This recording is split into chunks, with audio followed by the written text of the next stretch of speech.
Hello students, welcome to super grades. My name is Abhishek Pandey और आज मैं आप सभी के लिए एक नया सेशन लेकर आया हूँ। सीबीएसई टॉपर को मैं आज आपके सामने यहाँ पर रिप्रेजेंट करूंगा और मैं जानूंगा उनसे कि उन्होंने अपनी क्लास 12th बोर्ड एग्जामिनेशन की प्रिपरेशन किस तरीके से करी, क्या क्या चीज़ें हैं जिन्होंने उन्हें हेल्प करी कि उन्होंने क्लास 12th बोर्ड एग्जामिनेशन में ह्यूमैनिटीज स्ट्रीम में 97.4 परसेंटेज यहाँ पर स्कोर किए। तो सबसे पहले सोनाक्षी, मैं आपका सुपर ग्रेड्स पर बहुत बहुत स्वागत करता हूँ।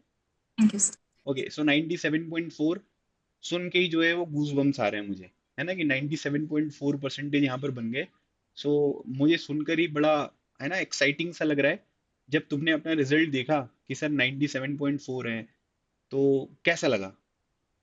तो लाइक पहले तो बिलीव नहीं हुआ, मैंने क्रॉस चेक किया पहले कि मेरा ही रिजल्ट है या नहीं। Then I went straight to calculator, फिर मैंने कैलकुलेट किया कि कितना परसेंटेज बन रहा है। Then I got to know that I have scored 97.4%। And घर में तो सब लोग कुछ ज़्यादा ही खुश थे, उनको देख के तो और ज़्यादा खुशी होने लगी थी। ओके, सो हाँ, मतलब आप लोगों ने मेरे ऊपर इतना ज़्यादा जो है वो मेहनत करी थी और फाइनली अब ये रिजल्ट का टाइम आ गया है और मेरे इस रिजल्ट ने आपको खुशी दी, इसलिए मैं और भी ज़्यादा खुश हूँ। यस। ठीक है सोनाक्षी, कई बार हम लोग सोचते हैं कि हमारी एक्सपेक्टेशन ये है, इतना रिजल्ट आएगा, इतना नहीं आएगा। ठीक है, कभी जरूरत से ज्यादा मिल जाता है, कभी कम मिल जाता है। So what you were expecting, है ना, जब बोर्ड एग्जामिनेशन खत्म हुए तो क्या थी एक्सपेक्टेशन आपकी? तो पहले तो लाइक जैसे ही बोर्ड खत्म हुए तो मैंने देखा था कि मैंने कुछ माइनर मिस्टेक्स कर दी हैं, और मैंने उनको फिर एनालाइज किया क्योंकि मुझे सीयूईटी पे भी ध्यान देना था। तो मैंने अपनी गलतियों से सीखना पहले ज़्यादा ज़रूरी समझा, रेदर देन कि उसके बारे में रिग्रेट करूँ मैं बैठ के।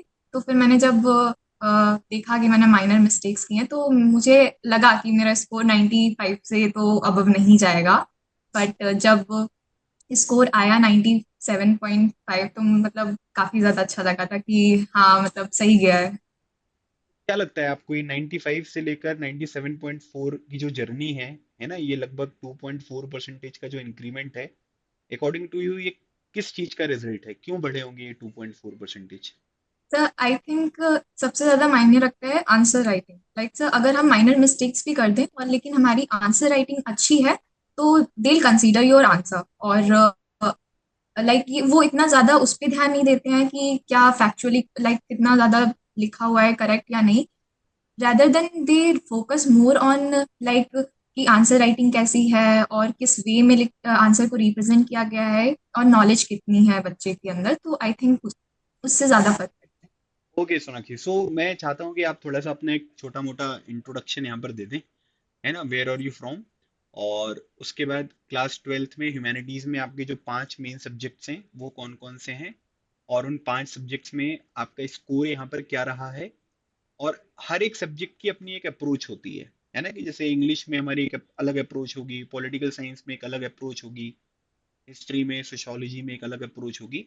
तो बोर्ड एग्जामिनेशन में अपने मार्क्स को मैक्सिमाइज करने के लिए हर एक सब्जेक्ट में आपने कैसा स्कोर किया, मैं मेनली जानना चाहता हूँ। आपकी जो मेन सब्जेक्ट हैं, जो दो मेन सब्जेक्ट्स हैं, उसमें आपकी क्या स्ट्रेटेजी रही है, उसको आप थोड़ा इन शॉर्ट यहाँ पर बताएं, ताकि आपके जो जूनियर्स हैं उससे उन्हें बेनिफिट मिले और आपके जो साथ वाले तो उनको ये समझ में आ जाए कि अगर हमने ये किया होता तो हमारा भी स्कोर ऐसा हो सकता था। Sure. So, namaste everyone. I'm Sonakshi Kanosia from Hardoi, Uttar Pradesh. I just got my CBSE result, and I've scored 97.4%. And my subjects were English, history, pol science, uh, economics, and sociology. Uh, like for domain subjects, uh, sociology, history, and political science, I've just read NCRT for 2 or 3 times and then made one pager notes. One pager notes were very, very useful for last time revision, और उनसे like concept भी बहुत ज़्यादा strengthen हो जाता है last minute पे। और हम लोगों को बार बार बुक्स देखने नहीं जाना पड़ता है कि कौन कौन से इंपॉर्टेंट पॉइंट्स थे। जब हम वन पेजर बनाते हैं उसी में सारे इंपॉर्टेंट पॉइंट्स लिख लेते हैं, तो वो काफ़ी यूजफुल हो जाता है। And then like for history and political science and sociology, like sir help me a lot. Like मैं सर को लाइक थैंक नहीं कर सकती। लाइक मुझे टॉप रैंकर्स पे लाइक सबसे बेस्ट अगर लाइक कोई टीचर मिला है तो सर है। और I am very grateful to sir. Then sir, like NCERT go through करनी है, 1 पेजर नोट्स बनाने हैं, और उसके बाद टाइमलाइंस को 1 पेज पे ही लिख लेना है, ताकि टाइमलाइंस एकदम सीरियल वाइज ही याद हो जाए. Timelines are very useful. अगर हम अपने आंसर राइटिंग में टाइमलाइंस लिखते हैं तो आई थिंक वो काफी अच्छा इंप्रेशन बनाते हैं टीचर पे, कि हाँ, बच्चे को याद है कि कौन सी टाइम्स याद कर, लाइक कब क्या हुआ था. And and for like picture based के नीचे, लाइक पिक्चर बेस्ड जो होते हैं, उनके नीचे जो इंफॉर्मेशन लिखी होती है वो भी काफ़ी ज़्यादा यूजफुल होती है. और yes sir, like NCERT is your Bible, यही कहना चाहेंगे बस. ओके सोनाक्षी, सो आपने जो भी आपके सब्जेक्ट हैं इसमें आपका स्कोर क्या क्या रहा है? इस सब्जेक्ट में कौन कौन से मार्क्स आपने स्कोर किए हैं? English, political science, sorry, English, history and economics में I have got 98, and in political science I've got 96, and in sociology I've got 97. सो ये जो 4 नंबर आपके कट हुए हैं पॉलिटिकल साइंस में, है ना, और 3 नंबर आपके सोशोलॉजी में कट हुए हैं, तो क्या लगता है कहाँ मिस्टेक हुई है? एमसीक्यूज गलत हुए या आंसर राइटिंग में कहीं कुछ कट हो गया? So in sociology I've like got one MCQ incorrect, and that was my mistake, and I've worked upon it. And then in political science I don't know where they cut my marks, because I have given my 100%, and I still don't know where they cut my 4 marks. Okay so मुझे एक चीज ये समझ में आ रही है कि answer writing में हो सकता है कि आधे आधे नंबर कहीं कट हो गए हो, 1 नंबर कहीं कट हो गया हो। तो एक चीज मुझे क्लियर हो रही है कि despite correcting all the MCQs, है ना, Yes. 100 मार्क्स जो है वो थोड़े से कम हो सकते हैं। मतलब ड्रीम होता है सबका कि 100 मार्क्स हम यहाँ पर स्कोर करेंगे, है ना। तुम भी चाह रही होगी कि आई स्कोर 97.4 परसेंटेज मार्क्स, बस एक में भी वो ट्रिपल मार्क्स जो है वो यहाँ पर नहीं दिख रहे हैं ना, कि 100 थोड़ा, मतलब वो ठीक है, वो आई आई कैन टोटली फील कि वो लगता है क्योंकि हमने इतनी मेहनत करी है, तो 98 हो गया, 99 हो गया, 100 हो ही जाता।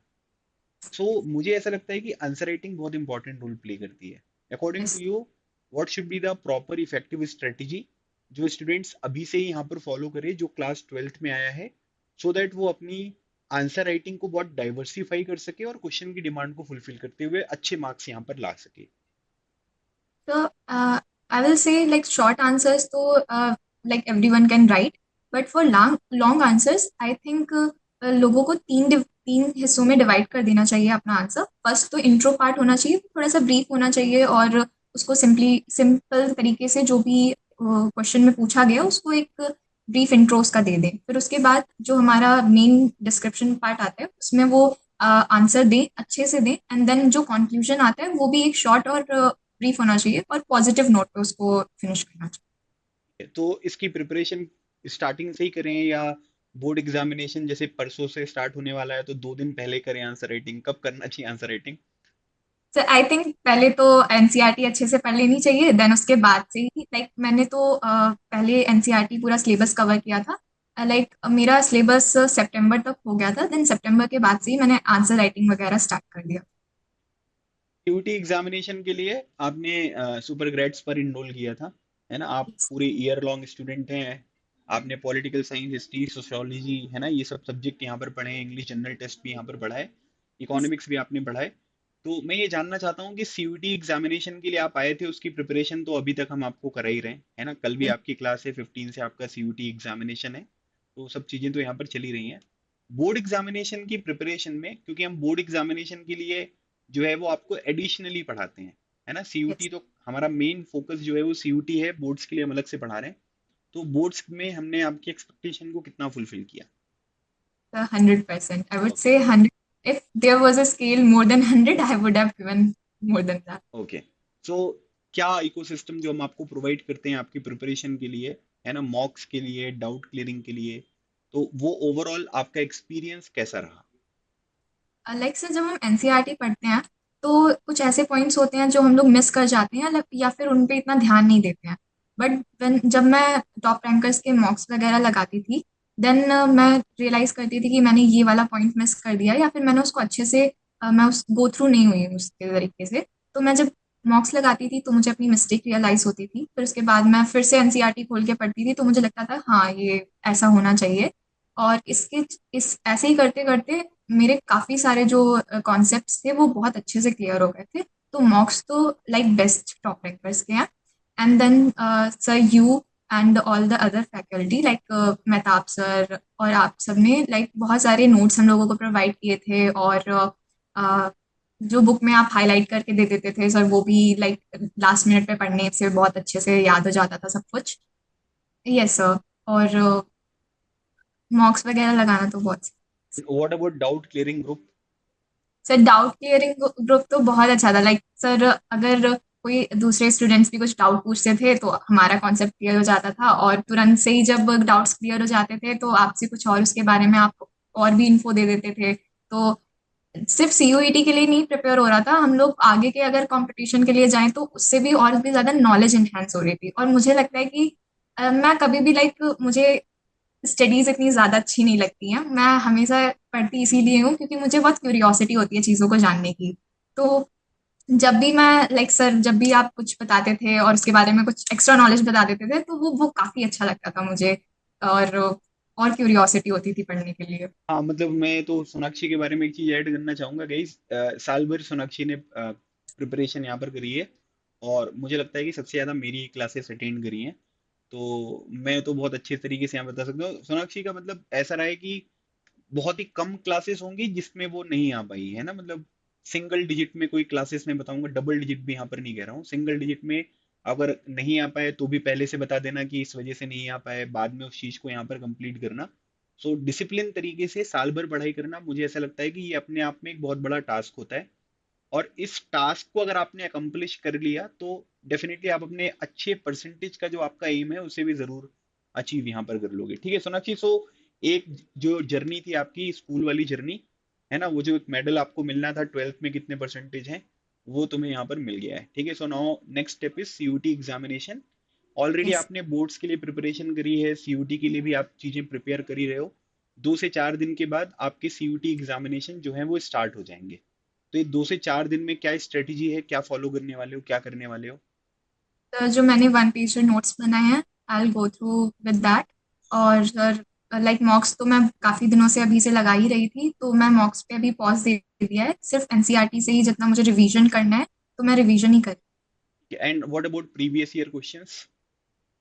Yes sir, previous year questions are very important. और मैंने लाइक अभी तक मैंने like more than like 40 all subjects के मिला के पीवाईक्यूज कर लिए हैं। ठीक है, सो अगेन गाइस, यहाँ पर एक बहुत इंपॉर्टेंट पॉइंट है कि टॉपर्स लास्ट मोमेंट पर क्या करते हैं, लास्ट मोमेंट पर नए मॉक्स नहीं लगाते हैं, है ना, वो अपने बेसिक्स पे जो है वो वापस आते हैं कि भाई हमें बेसिक्स जो है वो अपने स्ट्रॉन्ग करने हैं, जो आपने नोट्स बनाए हैं, जो गलतियां हो रही हैं उन चीजों को यहाँ पर गड़बड़ नहीं करना है। ठीक है, सो सोनाक्षी सीयूटी एग्जामिनेशन हो जाएगा, और मोस्ट प्रॉब्ली जैसे आपने बोर्ड्स में अच्छा परफॉर्म किया है उसी तरीके से आप सीयूटी एग्जामिनेशन में भी परफॉर्म करोगे, नो डाउट। अच्छा, अभी कौन से कॉलेज में जाना है, कौन सा कोर्स करना है, कुछ सोचा है? Yes sir. हाँ। So I want to pursue BA history honors in LSI. अच्छा, एलएसआर में जो है वो आपको बीए ऑनर्स यहाँ पर ज्वाइन करना है। तो डेफिनेटली तुम्हारे बैच के कई सारे फ्रेंड्स जो हैं वो तुम्हें वहाँ पर मिलेंगे, है ना, जो एलएसआर से पॉलिटिकल साइंस करना चाहते हैं या कोई दूसरा कोर्स करना चाहते हैं। सो ओके, ठीक है, आप वहाँ पर पहुँच गए। उसके बाद what is your ultimate goal, है ना, ग्रेजुएशन करने के बाद क्या करना है? So I want to join ASI, Archaeological Survey of India. अच्छा, archaeological survey of India, guys ये एक थोड़ा सा नए तरीके का ड्रीम है, नए तरीके का एम है ना, और मतलब मैं यूजली जो है ऐसा सुनता नहीं हूँ, मुझे ऐसा लगता है कि लोग अलग अलग तरीके के ड्रीम्स के बारे में यहाँ पर बात करते हैं। तो आर्कियोलॉजिकल सर्वे ऑफ इंडिया में मतलब क्यों इंटरेस्ट है? सर बिकॉज आई थिंक मुझे क्यूरियोसिटी होती है हिस्ट्री के बारे में जानने के लिए, क्योंकि जब भी लाइक कुछ नया फाइंड होता है मैं हमेशा अपना फोन इसलिए अलर्ट रखती हूँ कि कोई भी न्यूज़ आती है लाइक अभी हड़प्पा में कुछ लाइक नई खोजें हुई हैं तो वो आती है, मुझे क्यूरियोसिटी होने लगती है कि वाह उसके अंदर क्या हुआ होगा, उस टाइम पे क्या हुआ होगा। तो मुझे वो रिसर्च करना काफ़ी अच्छा लगता है। और ओके। आई थिंक हाँ। इट मैटर्स कि ओके, सो मैं। रिसर्च वर्क में जो है वो आपका बहुत इंटरेस्ट है ना, नई चीजों को जानने में बहुत इंटरेस्ट है। तो ये एक नए तरीके का, मतलब मुझे बहुत अच्छा लगा कि आज, मतलब आज स्टूडेंट जो है वो इतने करियर ऑप्शन जो है वो इतने डाइवर्सिफाई हो गए हैं कि लोग इस तरीके के बारे में भी सोचते हैं। मतलब मुझे तो नहीं याद है कि मेरी क्लास में या इवन मैंने भी कभी ये सोचा होगा कि मैं बड़े होके आर्कियोलॉजिकल सर्वे ऑफ इंडिया को ज्वाइन करूंगा। सो है ना, so it's quite motivating thing है ना, कि लोगों को इसके बारे में पता चल रहा है। लोग पढ़ते हैं बस कि आर्कियोलॉजिकल सर्वे ऑफ इंडिया का इस्टेब्लिशमेंट कब हुआ, पहले डायरेक्टर जनरल कौन थे, उनका काम क्या होता है, स्ट्रेटिग्राफी क्या होता है ना, व्हीलर ने काम क्या किया, मार्शल ने काम क्या किया, फिर इंडियंस के बारे में हम पढ़ लेते हैं बहुत सारी चीजें, लेकिन उसमें ही हम जाके अपना करियर परस्यू करेंगे इसके बारे में कोई नहीं सोचता है। ठीक है, सो काफी अच्छी अच्छी चीज लगी यहाँ पर जानने में। अच्छा सोनाक्षी, मैं ये पूछना चाहता हूँ कि ये तो चलो एक बेसिक इंट्रोडक्शन आपकी सीयूटी, आपकी प्रिपरेशन जर्नी, इन सब चीजों के बारे में हुआ। मुझे बताओ कि आपके घर वाले आपके रिजल्ट से कितना खुश हैं। So like I belong from a very village side area. Okay. So मेरे पापा like he is not like my parents are not very well educated. So when they got to know that I've scored this high, they were like very happy. And I can't remember anyone scoring this high in my whole family okay. and in my whole bloodline. Okay. So they were very overwhelmed. Okay. So अच्छी एक education provide करना, अच्छा एक environment provide करना, एक अच्छा guidance provide करना, ये सब चीजें जो है वो तुम्हारे पेरेंट्स ने तुमको प्रोवाइड करी, और मुझे ऐसा लगता है कि उस चीज को तुमने बहुत अच्छी तरीके से अभी तक जो है वो पे बैक किया है ना। Yes, ठीक है, उनका उनका जो भी सेक्रीफाइस है, उन्होंने जो भी चीजें करी है, उनको हम पूरी तरीके से तो कभी वापस कर नहीं सकते हैं, है ना, मतलब वो तो इम्पॉसिबल ही है। बट मुझे ऐसा लगता है कि एक छोटा सा गिफ्ट जो तुमने यहाँ पर अपने परसेंटेज पे दिया है और इतना बड़ा ऑनर उन्हें दिया है, वो डेफिनेटली जो है वो बहुत प्राउड फील कर रहे होंगे, और पर्सनली मैं भी बहुत प्राउड फील कर रहा हूँ सोनाक्षी, है ना। मतलब मुझे तो बहुत एक्सपेक्टेशन थी तुमसे, है ना। तुम जानती हो क्लास में कितने लोगों के नाम मैं लेता हूँ, है ना, कितने लोग मेरी क्लास में बातों को मानते हैं, कितने लोग क्या करते हैं, सब यू ऑलरेडी नो एवरीथिंग, है ना, मुझे कुछ बताने की यहाँ पर जरूरत नहीं है। और तुम्हारे इंटरव्यू जब मैं यहाँ पर सुन रहा था तो मुझे ऐसा लग रहा था कि इनमें से कई सारी चीजें मैं अपनी क्लास में बोलता हूँ, and you are repeating the same statement again and again, है ना। जब पिछली बार टॉपर्स के इंटरव्यू लिए थे तो 1 पेज नोट्स के बारे में बताया था, 1 पेज नोट्स तुमने यहाँ पर बनाए, है ना, फिर उसके बाद मॉक्स वगैरह के बारे में तुमने डिस्कशन किया, काफी सारी चीजें तुमने यहाँ पर करी। तो मुझे लगता है कि ये कलेक्टिव जो है वो सभी का एफर्ट्स है ना, तुम्हारे एफर्ट्स, तुम्हारे मम्मी पापा का एफर्ट, तुम्हारी मेहनत, और इसकी वजह से ये 97.4 आए, यू डिजर्व इट। एंड मुझे तुम्हारे ऊपर बहुत प्राउड फील हो रहा है। Well done, thank you. और आगे भी तुम अपने सीयूटी एग्जामिनेशन के लिए बहुत अच्छा करो। ठीक है, अभी Thank मैं दो तीन क्वेश्चन तुमसे रैपिड फायर पूछूंगा, क्योंकि रैपिड फायर जो है वो मैं पूछते ही हूँ, है ना, मेरे प्रीवियस इंटरव्यूज देखे होंगे वहां पर भी मैं पूछता हूँ। ठीक है सोनाक्षी, अगर मान लो कि अ, तुम्हें जो है वो एक ड्रीम फुलफिल करने का मौका मिले, कि अपने मम्मी पापा का एक ड्रीम फुलफिल कर सकती हो तुम, ओनली वन, तो क्या करोगी तुम वो। So there are a lot of dreams that my parents have regarding me, but I think, sir, giving like achieving high things, like मैं अगर कुछ अचीव कर लूँ लाइफ में, तो वही मेरे पेरेंट्स के लिए बहुत ज़्यादा अच्छा होगा, rather than saying कि मैं उनके लिए ये करूँगी वो करूँगी। I'll say that मैं अपने लिए वो सब करूँगी ताकि उनको उससे खुशी हो। ठीक है, तो मतलब सिंपली ये है कि तुम जितना सब कुछ अचीव करोगी उतनी अचीवमेंट जो है वो मम्मी पापा के खाते में भी Yes. सब ऐड होती रहेगी। ठीक है, अदर देन इंडिया अगर किसी एक कंट्री को तुम्हें विजिट करना हो, तो कौन सी कंट्री को विजिट करोगी तुम। So I'd say Switzerland. Why. Uh, in that also, Grindelwald is a place that I want to visit. Okay, why. So because I am from a village side, so I've told you, like I am very connected with nature. Okay. So मुझे लगता है कि man made things जो होती हैं, buildings वगैरह, वो सब हम कहीं भी देख सकते हैं, बट जो नेचर हमको ऑफर करता है वो कुछ ही प्लेसेस पे ऑफर करता है। ओके। तो like Grindelwald is a naturally very beautiful place, इसीलिए I want to visit Switzerland and Grindelwald. Okay, now one last question, कि archaeological yes. Survey of India के कौन से आर्कियोलॉजिस्ट हैं, ठीक है, जो पहले थे, है ना, आज भी प्रेजेंट हैं, जिनसे तुम्हारा मन मन करेगी नहीं, तुम एक आर्कियोलॉजिस्ट जो है उनसे मिल सकती हो और उनसे एक क्वेश्चन पूछ सकती हो। ठीक है, तो तुम यस। किससे मिलना पसंद करोगी और क्या क्वेश्चन पूछोगी।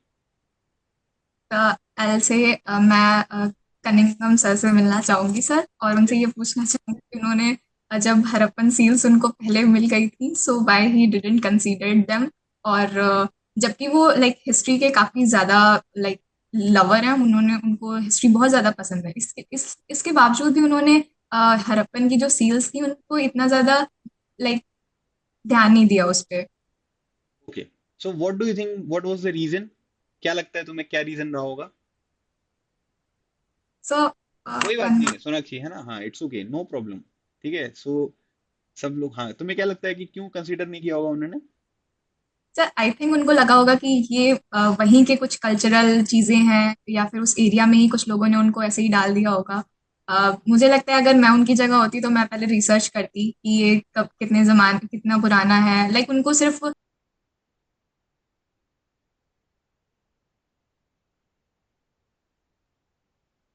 सोनाक्षी तुम म्यूट हो गई हो, आई गेस। हाँ। हाँ, तुम उनकी जगह पर होती तो क्या करती? I would have collected the seals और उनको प्रिजर्व करा होता मैंने, और उनके बारे में रिसर्च करी होती कि वो कितने पुराने हैं, और फिर मैं और भी ज्यादा उसके बारे में रिसर्च करती है। Okay, fair enough Sonakshi. So काफी अच्छी तरीके से तुमने काफी सारी चीजें यहाँ पर डिस्कस करी, है ना। काफी कॉम्प्रिहेंसिवली तुमने अपना आर्कियोलॉजिकल सर्वे ऑफ इंडिया का जो इंटरेस्ट है उसके बारे में भी बताई, है ना। We talked about Cunningham sir. Cunningham sir जब ये वीडियो देखेंगे, है ना, कि एक इंटरव्यू में उनके बारे में डिस्कशन हुआ है, सो ही मस्ट फील प्राउड कि चलो ठीक है, हमारे बारे में कोई डिस्कशन यहाँ पर कर रहा है। सो सोनाक्षी, ये सब चीजें तो चलो ठीक है, लेकिन तुम्हारी जर्नी, तुम्हारा प्रिपरेशन, परसिवरेंस, डिटर्मिनेशन, डिसिप्लिन, है ना, ये सब कलेक्टिवली रिस्पॉन्सिबल है जो आज हम आपकी सक्सेस यहाँ पर एंजॉय कर रहे हैं। और मैं चाहता हूँ कि मुझे मौका मिले सीयूटी एग्जामिनेशन के बाद भी तुम्हारा इंटरव्यू लेने का, ठीक है। तो मैं यस। डेफिनेटली वहां पर भी तुम्हारी जर्नी जो है वो लोगों को बताऊंगा। बहुत कुछ है बताने के लिए, लेकिन मैं चाहता था कि मैं ना बताऊं, आप बताओ, ठीक है। और आपने बहुत कलेक्टिवली जो है वो चीज़ों को यहाँ पर बताया, और डेफिनेटली इससे हमारे स्टूडेंट्स को बहुत हेल्प होगा। गाइस, आप लोग सेशन को अगर अच्छा लगता है आपको तो लाइक शेयर जरूर करें, और अपना क्वेश्चन अगर आपके मन में है तो कमेंट सेक्शन में जरूर मेंशन करें, बिकॉज मैं और सोनाक्षी दोनों इस वीडियो को यहाँ पर देखेंगे। और अगर कोई भी जेन्युइन क्वेश्चन होगा तो we will definitely answer it. और चैनल को जरूर सब्सक्राइब करें, क्योंकि इसी तरीके के इंफॉर्मेटिव सेशंस जो हैं वो हम आपको प्रोवाइड करते रहते हैं। तो Sonakshi, thank you so much, है ना, अपना प्रीशियस टाइम इस मोमेंट पर निकालने के लिए, हमारे लिए और हमारे स्टूडेंट्स के लिए। और काफ़ी अच्छी तरीके से आपने चीज़ें यहाँ पर बताई जो डेफिनेटली हमारे स्टूडेंट्स को बहुत हेल्प प्रोवाइड करेंगी। ठीक है, thank you so much Sonakshi. So guys, thank thank you so much. That is all from my side. और इसी तरीके के सेशंस मैं आपके लिए लेकर आता रहूंगा, आप लोगों को इंसाइट प्रोवाइड करता रहूंगा, मोटिवेट करता रहूंगा। मिलते हैं अगले सेशन में, तब तक keep smiling and keep preparing. लगे रहो, एग्जाम क्लियर करो। Thank you so much. जय हिंद।